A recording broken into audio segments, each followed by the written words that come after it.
Hey, get the payday, payday. You want payday? I know that. I know that. I was born ready. Canelo's gonna duck, y'all.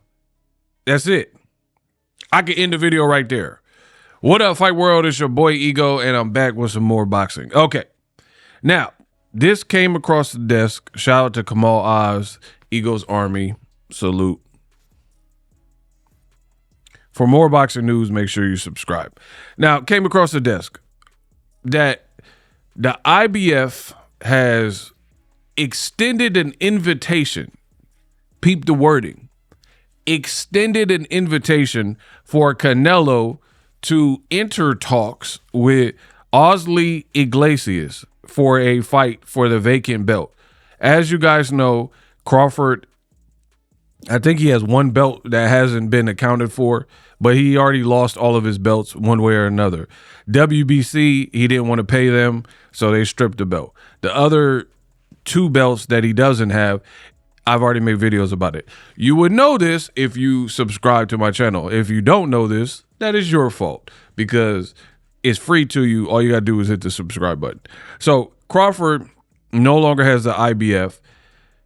He beat Canelo for it, became undisputed, did the 3X undisputed, and pretty much retired. Said, I've accomplished everything that I can. And now he's doing streams with Aiden Ross. I've done what I could do. They're not going to give me credit for it, no ways. So at the end of the day, it's best that I end right now, end the game right here. And he did that. So he's out of here.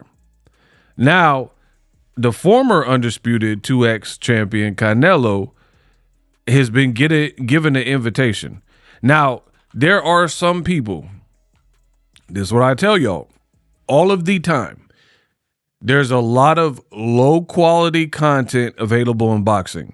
If you don't know what's going on, it's because you're not subscribed to Boxing Ego. I'm the plug. I am the source, right?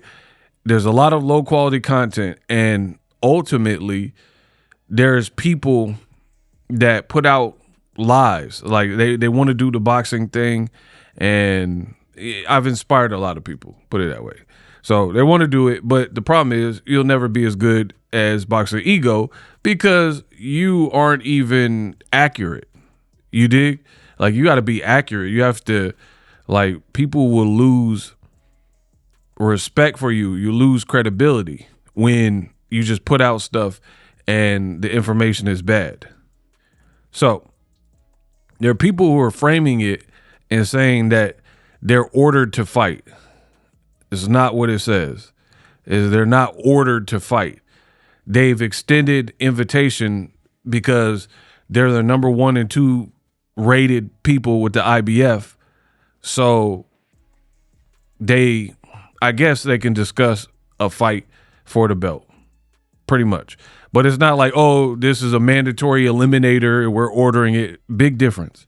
But anyway, none of this matters because, as I said in the first 5 seconds of this video, Canelo finna duck. Quack, quack.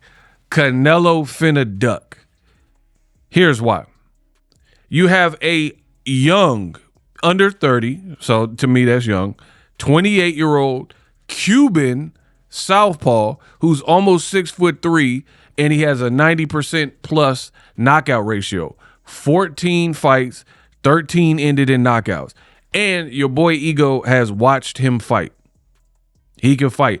Actually, he had a vicious knockout not too long ago that went viral, right? And he fought Sina Egbeko, knocked him out in 2. This is a guy who fought David Morrell as well. So with not that many fights, he's already fighting, you know, similar to what kind of David Morrell was fighting on his way up, another Cuban. So here's the thing. Speaking of David Morrell, a fighter I love watching, if Canelo was at 168 at the same time as David Benavidez and David Morrell, the two Davids, a tale of two Davids, and Canelo never looked either way, Benavidez was the ticket. That was the big fight. Canelo didn't even try to fight Benavidez. He kept, I don't want to fight a guy that has the same flag as me. I don't want to fight a Mexican fighter. He said that David Benavidez, you fight nobody. You fight one Anthony Durrell. So what? Right? You made excuse after excuse to not fight Benavidez. Eventually, he was like, F you, you're a PUSSY. I'm moving to 175. And he did just that. Now he's moving to cruiserweight. So Canelo about to hear that Benavidez fight, kiss that goodbye, like I told y'all. And he wanted no parts of David Morrell. He used the fact that David Morrell didn't have that many fights, age. He wasn't trying to fight him either. So now, do you really believe Canelo, after getting embarrassed by a guy 2/3 divisions underneath him, Terrence Crawford, who's a boxer, and fought him the entire fight as a southpaw, do you really believe that Canelo's going to fight a 6'2.5", 92% knockout southpaw that's bigger, that's stronger, that's more youthful and in prime, and he's Cuban? Listen, the Canelo fighting Crawford was terrible for him. Let me explain why. Because Canelo Alvarez, after the Mayweather fight, a lot of people, even though he didn't beat Floyd, they try to say, he improved so much. But did he? I mean, really, did he? Because now, after you lost to Crawford, we got to run all that back and really look at your career. You're popular, yes, but did you really improve so much after the Floyd fight? Because you lost to a guy, a pure boxer, a tactical boxer, but then throughout your career, you kept losing to the same thing, right? Dimitri Bivol, tactician, tactical boxer. Crawford, tactical technician. Even Triple G, even though he's not like, he don't have the finesse, but he had a very good fundamental because he came from the amateur circuit, 300, 400 fights. So he has a very good jab, and he's strong, and he's bigger than Canelo. So having a good foundation, amateur foundational base with that type of power and jab, that's kind of why people feel he won. It wasn't like he was he was just boxing. He was boxing well with power. So kind of like a power boxer, right? So how can you say you've improved when you're still struggling with the same thing? Like, for example, when Kobe Bryant first got to the Lakers, right? 17, 18 or whatever, right? They're playing the Utah Jazz, and at the end of the pivotal moment, Kobe put up 4 air balls. 1, 2, 3, 4. He put up 4 air balls, right? Everybody wrote him off. Shaq was like, it happens, kid. You'll be all right. But all the media, all the fans, they wrote him off. They're like, you trash. You Kobe Bryant, you were overhyped. Kobe has a documentary where he talked about this, and he said that was a low moment. Everybody was writing him off. He was like, the shots were online, but they fell short. I got to tailor my schedule to match the NBA because we're playing so many games. I don't have the strength in my legs that deep in the season, blah, blah, blah. So the shots were falling short. So anyway, long story short, Kobe Bryant being who he is, the Black Mamba, rest in peace, he went to the gym and shot around all night off of the failure. Like he said, he flew back from Utah to LA and he probably got a red eye. So he could have been tired. You're exhausted. You're depressed because you lost and you put up 4 air balls, season over. The man perfected his craft and shot all night. And he came back next season and crushed the Utah Jazz and went on to become one of my favorite ball players of all time. So why am I talking about Kobe Bryant? Because Kobe Bryant is not Canelo. He took the defeat of the 4 air balls and massively improved to the point where the 4 air balls, when he did that, people said he wasn't clutch and he don't have it. He was too young. He was a bust. But then now he worked so hard at his game, there's nobody who will say that Kobe ain't a killer, that Kobe ain't clutch. And the last couple seconds of the game, you want to pass to Kobe. Period. Right? It's what it is. But for Canelo, how can we say he improved so much? Every single big name that he fought after Floyd, he arguably lost to. Edison Lara arguably lost to. Triple G in one or two of the first 3 fights, arguably lost to. Danny Jacobs, some people were even saying he lost to him. Miguel Cotto, some people were saying he lost that fight. But then he actually lost to Bivol, and he actually lost to a smaller Crawford. So, yeah, the proof is in the pudding. This, even though Canelo's younger, like he's not that old, he's boxing old because he been in the frying pan too long. So he like overcooked. You know, you leave steak in the skillet too long, it's gonna get hard and leathery.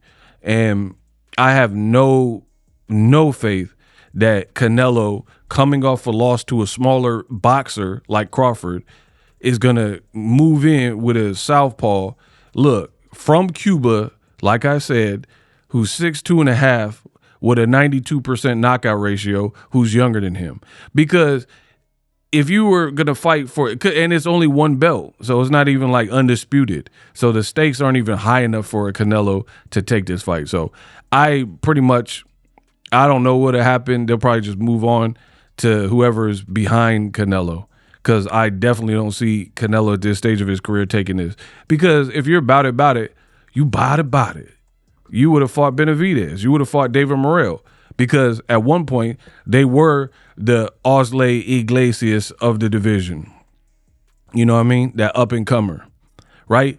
Everything in boxing is kind of cyclical, where at the welterweight you had Terrence Crawford, Errol Spence.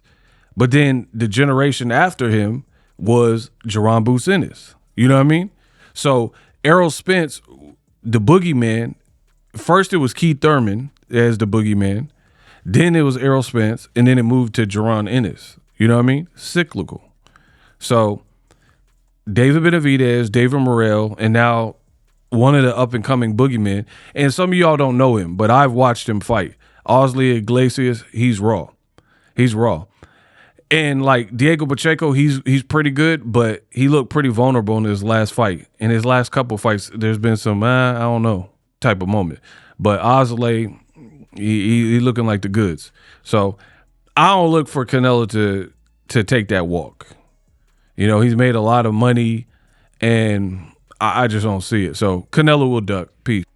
Live streaming can be tough, which is why I use StreamYard. Click the link in the description for StreamYard, which is an awesome tool that enables you to set up your stream with ease of use. Get great results with live streaming. It's what I use. Stream to social media with ease with StreamYard. Live streaming is here to stay. Engage with your audience using StreamYard. Great way to reach out to your audience and connect. So you need a tool that can do that.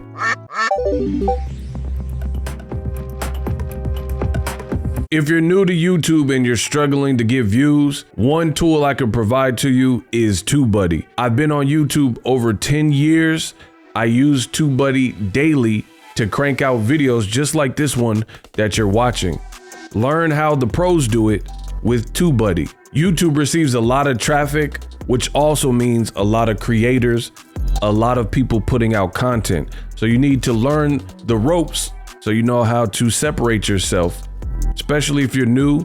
But even if you're a pro, use TubeBuddy. The link is in the description. Get more views, more subscribers, and a higher click-through rate, so ultimately you can realize all of your online goals. Use my affiliate link in the description and grow your channel fast.